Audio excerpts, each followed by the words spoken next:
Hello बच्चों, मैं वीरेंद्र यादव आप सभी का TMIS होम बेस्ड एजुकेशन में हार्दिक स्वागत करता हूं। तो बच्चों, आज हम आपकी हिंदी की जो पूरक पुस्तक है बाल राम कथा, उसका अगला भाग पढ़ेंगे, जिसका नाम है दंडक वन में 10 वर्ष। तो चलिए आज हम इसका सारांश की शुरुआत करते हैं। भरत के अयोध्या लौटने के बाद राम ने चित्रकूट के मायावी राक्षसों का सफाया कर दिया। अयोध्या के लोग वहां आते रहते थे, इसलिए राम ने वहां से दूर जाने का निश्चय किया। उन्होंने वहां से दंडक वन जाने का निर्णय किया। अभी यहाँ क्या है, भरत क्या करते हैं, अयोध्या लौट आते हैं और वहाँ पर चित्रकूट में जो दूसरे राक्षस जो वहाँ पे मतलब मुनियों को और तपस्वियों पर जो मतलब उन्हें परेशान करते थे, उन सभी को श्री राम जी उनका वध कर देते हैं। और उसके बाद क्या होता है कि यहाँ पर जहाँ पर वो थे चित्रकूट में, वहाँ पे क्या अयोध्या के जो लोग थे वो आए दिन कभी न कभी उनसे मिलने आते रहते थे। इसलिए उन्होंने क्या सोचा कि मुझे यहाँ से मतलब चित्रकूट से चले जाना चाहिए और वो दंडक वन जाने के लिए निर्णय ले लेते हैं। आगे अत्रि मुनि से विदा लेकर उन्होंने चित्रकूट छोड़ दिया। दंडक वन एक घना जंगल था, जहाँ के तपस्वियों को राक्षस तंग करते रहते थे। मुनियों ने राम से मायावी राक्षसों से रक्षा करने के लिए कहा। वे 10 वर्ष तक दंडक वन में रहे। अभी यहाँ क्या होता है, जो अत्रि मुनि हैं उनसे विदा लेते हैं और वो क्या करते हैं, चित्रकूट से चले जाते हैं, छोड़ देते हैं चित्रकूट को और दंडक वन की तरफ निकल जाते हैं। दंडक वन तक एक बहुत ही बड़ा और घना जंगल था, जिसमें बहुत सारे असुर रहते थे। यहाँ पे जो तपस्वी थे वो क्या थे, उन तपस्वियों को जो यहाँ के राक्षस थे वो क्या करते थे, तंग करते थे, मतलब परेशान करते रहते थे। तो वहाँ पे जो मुनि थे वो उन्हें मिलते हैं और राम से क्या कहते हैं, विनती करते हैं, कहते हैं कि आप यहाँ पर रुकिए और यहाँ पे जो राक्षस हैं उनका वध कीजिए, उनसे हमारी रक्षा कीजिए। और इस तरह से क्या होता है, वे 10 वर्ष तक दंडक वन में रहते हैं और वहाँ पे जो राक्षस थे उनका वध करते हैं। क्षरभंग मुनि के आश्रम में उन्होंने ऋषियों के कंकालों का ढेर देखा, जिन्हें राक्षसों ने मार दिया था। और वहाँ पे क्या है, जो क्षरभंग मुनि के आश्रम था वहाँ पे क्या है, बहुत सारे ऋषि जो पहले थे उन सभी को कंकाल मतलब जो उनकी हड्डियाँ थी वो उन्होंने देखी। वो हड्डियाँ किन्होंने बना दी थी, जो राक्षस थे वहाँ के, जो असुर थे वो उन पर अत्याचार करते थे और उन्हें क्या करते थे, उनकी मार देते थे और उनकी हड्डियाँ हैं वो वहाँ डाल देते थे लाके। क्षितिक्ष मुनि ने भी राम को राक्षसों के अत्याचारों की कथाएं सुनाई और अगस्त्य ऋषि से मिलने की सलाह दी। अभी यहाँ पे क्या है, जो क्षितिक्ष मुनि हैं वो क्या करते हैं, राम को राक्षसों के अत्याचारों की सभी कथाएं मतलब जो कथा थी वो सभी सुनाते हैं और उनसे कहते हैं कि आप जो अगस्त्य ऋषि हैं उनसे मिलिए, वो आपको आगे क्या करना है वो बताएंगे। पंचवटी जाते हुए राम की भेंट जटायु से हुई। अभी क्या है, जब वो पंचवटी जा रहे थे श्री राम लक्ष्मण, तो उन्हें क्या है, रास्ते में जटायु मिलते हैं। वे राजा दशरथ के थे और उन्होंने उन लोगों को मदद करने का वचन दिया। अब आगे क्या होता है, वो जटायु से मिलकर आगे बढ़ते हैं और जो जटायु थे वो भी क्या थे, महाराज दशरथ के जो बहुत अच्छे मित्र थे। वो उनसे मिलते हैं और उन्हें वचन देते हैं कि मैं भी तुम्हारी इन सब में मदद करूँगा। पंचवटी में लक्ष्मण ने सुंदर कुटिया बनाई। राम लक्ष्मण ऋषियों के आश्रमों पर आक्रमण करने वाले राक्षसों का संहार भी करते रहे। अभी यहाँ पे पंचवटी में जहाँ राम लक्ष्मण और सीता रुकती हैं वहाँ पे क्या होता है, एक छोटी सी कुटिया बनाते हैं और वहाँ ये लोग रहना चालू कर देते हैं और वहाँ पर ऋषियों के जो आश्रम थे उन पर जो वहाँ पे राक्षस जो आक्रमण करते थे, उन्हें परेशान कर देते, उन सभी का वो क्या करते हैं, संहार कर देते हैं, उन्हें मार देते हैं। अब वहाँ तपस्वियों के लिए शांतिपूर्ण वातावरण था। वहाँ वो कुछ समय रुके और वहाँ के जो राक्षस थे उन सभी को सफाया कर देते हैं, उन्हें सभी मार देते हैं। और अब वहाँ का जो वातावरण था वो कैसा था, शांतिपूर्ण, मतलब शांति था, मतलब वहाँ पहले की तरह अत्याचार करने वाले राक्षस बचे नहीं थे।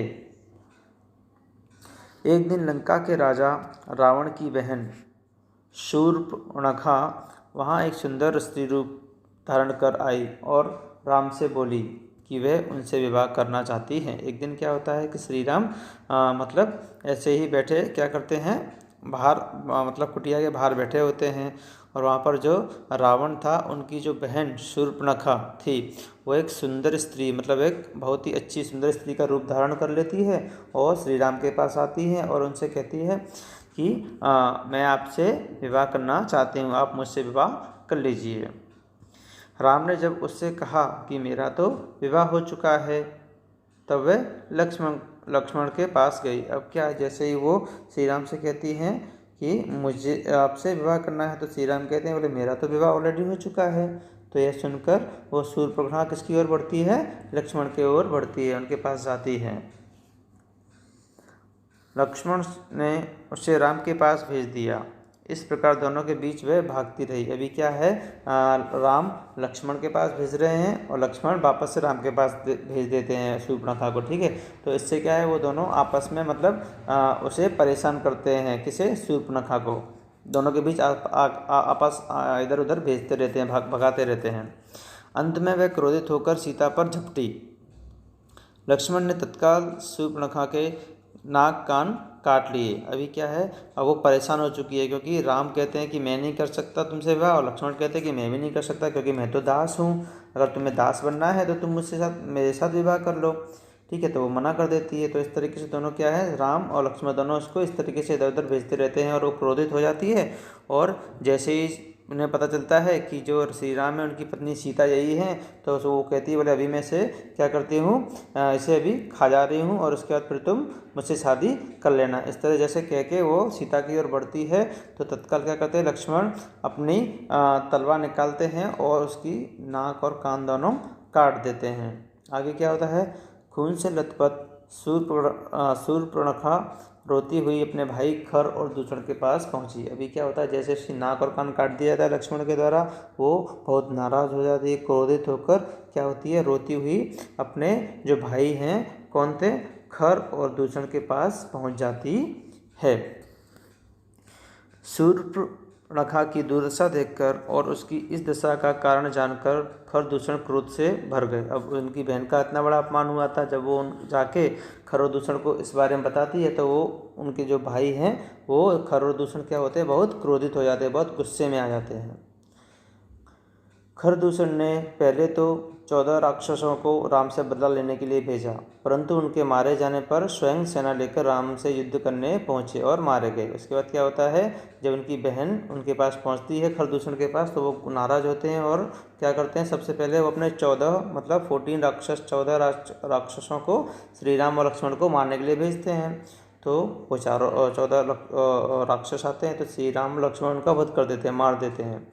जब उससे पता चलता है कि वो मर चुके हैं तो खुद स्वयं दोनों खर और दूषण क्या करते हैं, सेना लेके कहाँ जाते हैं, श्री राम से युद्ध करने के लिए जाते हैं और उन दोनों को भी क्या होती है, उन दोनों को भी मार दिया जाता है। श्री राम और लक्ष्मण उन दोनों को भी मार देते हैं।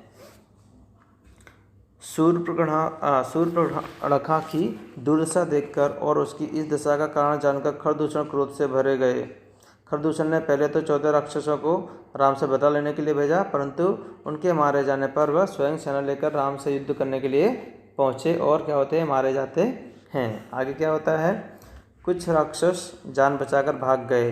इनमें से अकम्पन नामक राक्षस ने रावण को सारी घटना बताकर सीता का अपहरण करने की सलाह दी। अब क्या हुआ है कि कुछ राक्षस जो थे उनमें से भाग जाते हैं अपनी जान बचाकर। उनमें से एक अकम्पन नामक राक्षस होता है जो क्या करता है, रावण के पास पहुंचता है और उन्हें सारी जो घटना है वो बता देता है और कहता है कि आप एक काम कीजिए, आप सीता का अपहरण कीजिए, सीता बहुत ही सुंदर स्त्री हैं। इस तरीके से क्या है, जो अकम्पन नाम का राक्षस है वो जाके रावण को कहता है। रावण सीता हरण के लिए चला तो रास्ते में उसे मारीच मिला। अब जैसे ही क्या है, रावण सोचता है बोले चलो, जब अकम्पन कह रहा है तो हो सकता है सीता बहुत ही सुंदर स्त्री होगी, तो चलो मैं उसे उसका अपहरण करके लाता हूँ। तो यह सोचकर वह उनका अपहरण करने के लिए चल देता है और उसे रास्ते में कौन मिलते हैं, मारीच मिलता है। मारीच ने रावण को ऐसा न करने की सलाह दी।